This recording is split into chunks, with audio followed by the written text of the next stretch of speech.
We're back. Yes, go ahead. It's the PM show with Robert Conrad. Yes. We've got lots of stuff to do. We have a half an hour left. So my disc jockey was Al Benson. Al Benson, okay. That's right. And Al Benson, we used to talk about Foxy Boxy shoes from Flag Brothers. Foxy Boxy. That's right. From Flag Brothers, yes. Okay. All right, let's go. And then over. he played Nellie Lutcher, and then he used to club. Anyway, so let's talk to the Swedish ambassador. Hey, Ambassador Goran. Bob, and I have a picture. Jennifer. Hello. Hey, help me out. I have a picture of you sitting on the little porch of my grandmother and grandfather's house where I lived. When did that happen, Goran? I'm glad that you remember. I saw that picture because I have a question related to that. But I had an 8x10 for you made, and it's over at the CVS, and I'm going to pick it up tomorrow. I had it enlarged for you, Goran, as a thank you That's for your nice. friendship. Go ahead, Goran, speak. I'll listen. Yeah, anyway, I happened to check your name on YouTube the other day, and I found this slideshow. It's under the title Robert Conrad, Mr. Chicago. Oh. And there were a lot of pictures, really nice pictures of your career, the city, and exactly that house, your house where you were born, and your aunt's grocery store. Oh, wow. We'll have to look that up. Hey, that is awesome. Yeah, did you write that down? I did. Hey, Goran, that... Yeah, so I think you guys, you can take a look at it after the show because it's very short, under 4 minutes. under 4 and minutes? That reminded me of that picture that we took. It's about 10 years ago we were there, and I took a picture of you two standing in front of your house. Yeah, what were we doing? Hey, I had that enlarged for you. I got an 8x10 for you, Goran. But what were you doing in Chicago with me? What was the occasion? Well, you invited me, and you were my tour guide, and that's why we went to see where you grew up, and we had some fun time together. Where did we stay when you were in Chicago? In that, I can't remember the name of the hotel. Close to your friend's restaurant. Say what? Close to your friend's restaurant. Yeah. I know where we stayed. Yeah, I still go there and still stay there, even though it's kind of lost the flame. But it used to be the spot. Sinatra and all those guys. When I was a kid, Goran, they had big windows in this restaurant, and I would walk by as a pre-teenager, like 12 and 13, and look in to see the celebrities. Oh, that's cool. And then I ended up sitting in booth number 1. Wow. Which was really the prestige. That was the place. Yeah, it's the Ambassador East is the name of the hotel. Wow. That's right. And it was the pump room where, so now they're making a movie, and the two really high-profile actor and actress are there, and there's Robert Conrad. And if you sat in booth 1, that's all you ever wanted to do. That meant you had really... You made it. You made it. Uh-huh. So the manager calls the manager of the hotel and says, we got a real problem. We've got these 2 movie stars. I won't say their names, but they were big movie stars. And we got Robert Conrad for coming in to dinner. He said, I don't know, what do I do with number 1?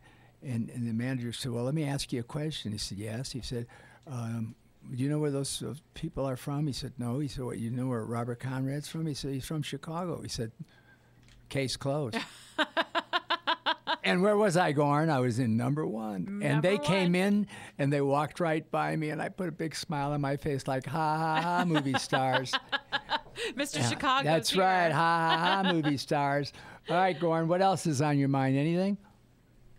No, that was it. And it's funny that you had looked at that picture. I remember that picture when I saw this thing on YouTube. Well, I tell you, man, you got to get the 8x10, and you are in the neighborhood. And you know what I mean, because you've been there.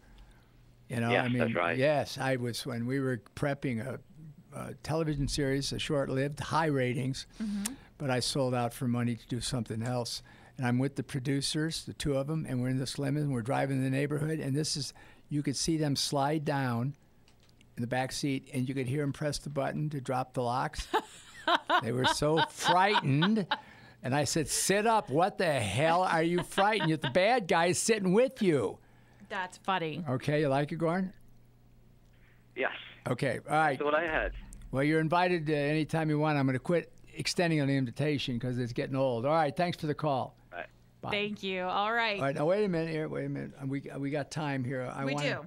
All right, then we go to Bill, and then we go to Ernie, and then you have to tell us about the Wild Wild West and your surprise fan. yeah, and I think Pam's calling back from Arizona, but I don't know if we'll fit her in with all We'll this. try. We'll try. We'll do our best. All right. Anyway, what was that you just said? Because I was thinking about Pam. What? Surprise fan and Wild Wild West. Oh, yeah, And that's okay. what I think Pam wants. So Well, maybe we'll we get can to just that answer right that. away. So Yeah.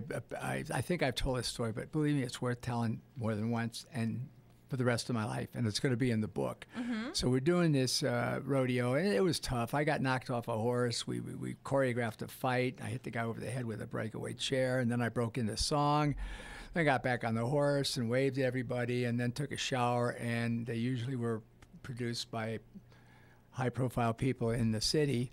And they had a party afterwards, all congratulating everybody for the hard work, and those persons that performed like myself were kind of obligated to go. So I went, and there, if I've told the story before, I don't apologize because it's awesome. And here's this drop-dead gorgeous woman. I mean, drop-dead gorgeous. So I walk over to her and the man she's with, and I say, "Excuse me, sir, may I say something to your woman?"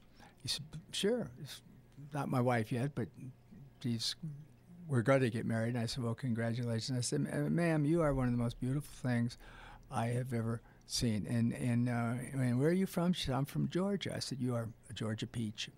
She said, "Thank you." And I said, "Thank you, sir." All right, that was the end of it, right?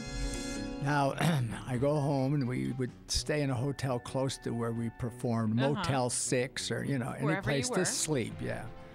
And we were usually kind of beaten up, so it's 2 in the morning, 3 in the morning. It was 2:45. Knock on the door, and I figure it's the stunt man, Dick. Yeah. What the hell did he knock on the door at the quarter? What the hell is going on? So I opened the door, and here's a peach in this woman's hand, and I looked at her, and she said, "I'm here. I'm your Georgia peach." Wow. Did you let her in? I'll take that as a yes. You know me, huh? Forbidden fruit. Hey, when I do that book, not one woman is going to be mentioned by name. We and just call her the peach. Well, I can say Connie Stevens because she's like my sister. Right. And the That's Georgia okay. peach, hey, baby, if you're listening, How you doing? it was worth it. We're coming back with more. It's the PM Show. Okay.